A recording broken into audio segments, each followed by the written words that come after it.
আমরা মানুষ। আমাদের ভালোবাসা ও মানবতা আছে। কিন্তু এই পৃথিবীতে এমন কিছু মানুষ আছে যাদের মধ্যে মানবতা নেই। পূর্ব দিল্লিতে ঘটে যাওয়া একটি ঘটনাই তার প্রমাণ। দিল্লি বিশ্ববিদ্যালয়ের শিবাজি কলেজের সহকারী অধ্যাপক দেবস্মিতা পালকে পূর্ব দিল্লির বসুন্ধরা এনক্লেভে তাঁর ষষ্ঠ তলার অ্যাপার্টমেন্টের ভেতর থেকে মৃত অবস্থায় পাওয়া যায়। তাঁর মাথায় গভীর আঘাত ছিল এবং কবজির শিরা কেটে দেওয়া হয়েছিল। জোর করে প্রবেশের কোনো চিহ্ন ছিল না এবং গয়না ও নগদ টাকা অক্ষত অবস্থায় পাওয়া যায়, যা ডাকাতির সম্ভাবনা নাকচ করে দেয়। নির্যাতনের কারণে তাঁর দুটি চোখই উপড়ে ফেলা হয়েছিল। এটি একটি নৃশংস হত্যাকাণ্ড ছিল। হত্যাকারীদের অত্যাচারে মৃত ব্যক্তির চোখ উপড়ে ফেলা হয়েছিল। দেবস্মিতা পাল মূলত পশ্চিমবঙ্গের বাসিন্দা ছিলেন। তিনি তাঁর মাতামহের কাছ থেকে কলকাতায় বহু কোটি টাকার সম্পত্তি উত্তরাধিকার সূত্রে পেয়েছিলেন, যা থেকে বোঝা যায় যে তাঁর পারিবারিক শিকড় পশ্চিমবঙ্গেই ছিল। জানা গেছে, তাঁর পরিবারের সদস্য ও ভাইবোনেরা সম্পত্তিটি বিক্রি করতে ইচ্ছুক ছিলেন, কারণ তাঁরা ইতোমধ্যে দিল্লিতে স্থায়ী হয়েছিলেন এবং কলকাতায় ফেরার কোনো পরিকল্পনা তাঁদের ছিল না, যা থেকে বোঝা যায় যে পরিবারটি সময়ের সাথে সাথে পশ্চিমবঙ্গ থেকে দিল্লিতে চলে এসেছিল। দেবস্মিতা পলের শিক্ষাগত পটভূমি ছিল অত্যন্ত অসাধারণ।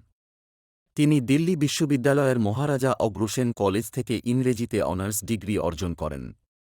স্নাতকোত্তর তিনি বরকতুল্লাহ বিশ্ববিদ্যালয় থেকে স্নাতকোত্তর ডিগ্রি অর্জন করেন। তিনি ইংরেজি সাহিত্যের একজন পণ্ডিত ছিলেন এবং তাঁর পেশাগত জীবনের বেশিরভাগ সময় শিক্ষকতা, গবেষণা এবং শিক্ষার্থীদের পরামর্শদানে উৎসর্গ করেছিলেন। তিনি দিল্লির অন্যতম মর্যাদাপূর্ণ কলেজ, দিল্লি বিশ্ববিদ্যালয়ের শিবাজি কলেজের ইংরেজি বিভাগে সহকারী অধ্যাপক হিসেবে কর্মরত ছিলেন। পশ্চিমবঙ্গের বর্ধমানের বাসিন্দা রামপ্রসাদ দাস ও তাঁর স্ত্রী বংশ্রী দাস দম্পতি দেবস্মিতা পলের পৈতৃক সম্পত্তিতে ভাড়াটিয়া হিসেবে বসবাস করছিলেন। রামপ্রসাদ দাস প্রায় 2 বছর ধরে দেবস্মিতা পলের পৈতৃক সম্পত্তিতে ভাড়াটিয়া হিসেবে বসবাস করছিলেন। অভিযুক্ত রামপ্রসাদ এবং তাঁর পরিবারের সদস্যরা পলের উত্তরাধিকার সূত্রে পাওয়া বাড়িটিতে ভাড়াটিয়া ছিলেন এবং জানা যায় যে তাঁরা বাড়িটি অধিগ্রহণ বা কেনার চেষ্টা করছিলেন। পল এই দম্পতির কাছে সম্পত্তিটি একাধিকবার বিক্রি করতে অস্বীকার করেছিলেন। পলের পরিবারের কিছু সদস্য জমিটি বিক্রি করতে চেয়েছিলেন, কিন্তু পল দৃঢ়ভাবে তা প্রত্যাখ্যান করেন। দেবস্মিতা পল তাঁদের অবিলম্বে জায়গাটি খালি করে দিতে বলেন। দেবস্মিতা সম্পত্তিটি খালি করে দেওয়ার জন্য চূড়ান্ত সতর্কবার্তা দেওয়ার পর রামপ্রসাদ ও তার স্ত্রী মূল্যবান সম্পত্তিটি হস্তগত করার জন্য তাকে খতম করার একটি পরিকল্পনা করে বলে অভিযোগ ওঠে। তাকে হত্যা করার জন্যই তারা পশ্চিমবঙ্গ থেকে 14 কিলোমিটার পথ পাড়ি দিয়ে দিল্লিতে আসে। রামপ্রসাদ ও বংশ্রী দাস তাদের 13 বছর বয়সী ছেলেকে পশ্চিমবঙ্গ থেকে দিল্লির 14 কিলোমিটার যাত্রাপথে সঙ্গে নিয়ে আসে, যাতে তাদের এই আগমনকে আরও স্বাভাবিক ও কম সন্দেহজনক মনে হয়, কারণ সন্তানসহ কোনো পরিবার অপরাধমূলক কোনো পরিকল্পনা করছে, এমনটা লোকে সহজে সন্দেহ করে না। নাবালক ছেলেটি প্রকৃত হত্যাকাণ্ডে জড়িত ছিল না, বরং কোনো সন্দেহ জাগানো ছাড়াই অ্যাপার্টমেন্টে প্রবেশ করার জন্য তার বাবা-মায়ের প্রতারণামূলক পরিকল্পনার অংশ হিসেবে তাকে ব্যবহার করা হয়েছিল। এই ধরনের মা-বাবারা তাদের সন্তানদের শত্রু, যারা তাদের সন্তানদের অপরাধী বানাতে চায়। দম্পতিটি ব্যাগসহ একটি ব্যক্তিগত ক্যাবে করে আসে, সিঁড়ি দিয়ে ষষ্ঠ তলায় ওঠে এবং পলের বাড়িতে প্রবেশের সময় মুখোশ পরেছিল যাতে কেউ তাদের শনাক্ত করতে না পারে। অপরাধীদের ব্যাপারে পুলিশ প্রথমে বিভ্রান্ত ছিল কারণ হত্যাকাণ্ডের পর অ্যাপার্টমেন্টের দরজা বাইরে থেকে তালাবদ্ধ ছিল, যা একটি খুনের মামলার জন্য অত্যন্ত অস্বাভাবিক। ফ্ল্যাটে জোর করে প্রবেশের কোনো চিহ্ন ছিল না, যা ইঙ্গিত দেয় যে পল স্বেচ্ছায় হত্যাকারীদের ঢুকতে দিয়েছিল, যা থেকে বোঝা যায় তারা তার পরিচিত কেউ ছিল।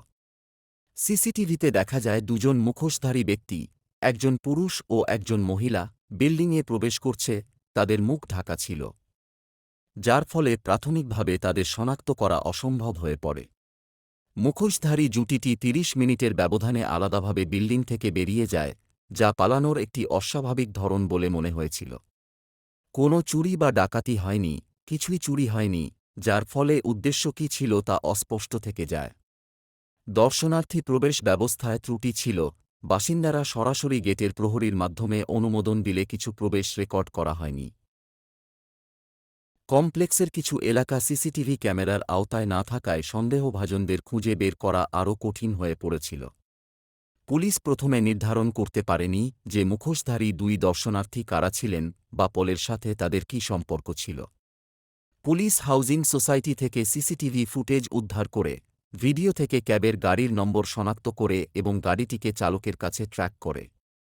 সন্দেহভাজনরা যখন অ্যাপার্টমেন্টের ভেতরে ছিল, তখন প্রাইভেট ক্যাবের চালক বাইরে তার গাড়িতে অপেক্ষা করছিলেন। রামপ্রসাদ দাস এবং তার স্ত্রী দেবস্মিতা পলের হত্যাকারী দেবস্মিতার অ্যাপার্টমেন্টে যাওয়ার জন্য ক্যাবটি ভাড়া করেছিলেন। যাত্রীদের তথ্য সংগ্রহের জন্য তাকে আটক করে জিজ্ঞাসাবাদ করা হয়, যার ফলে অপরাধীদের শনাক্ত করা সম্ভব হয়। পূর্ব দিল্লির ডাল্লুপুরার রেস্টিন গেস্ট হাউসে চেক ইন করার জন্য রামপ্রসাদ যে জাল পরিচয়যুক্ত আধার কার্ড ব্যবহার করেছিলেন, তার মাধ্যমে পুলিশ হোটেলটিতেই তার সম্পর্কে সূত্র পায়। 4টি রাজ্য জুড়ে অভিযান। ডিসিপি পূর্ব অভিষেক ধানিয়া বলেছেন, একটি বিশেষ দল গঠন করা হয়েছে। সিসিটিভি, মোবাইল প্রযুক্তিগত তথ্য এবং ট্যাক্সির রেকর্ডের ভিত্তিতে পুলিশ সন্দেহভাজনদের 1400 কিলোমিটার পথ পাড়ি দিয়ে পশ্চিমবঙ্গ পর্যন্ত শনাক্ত করে।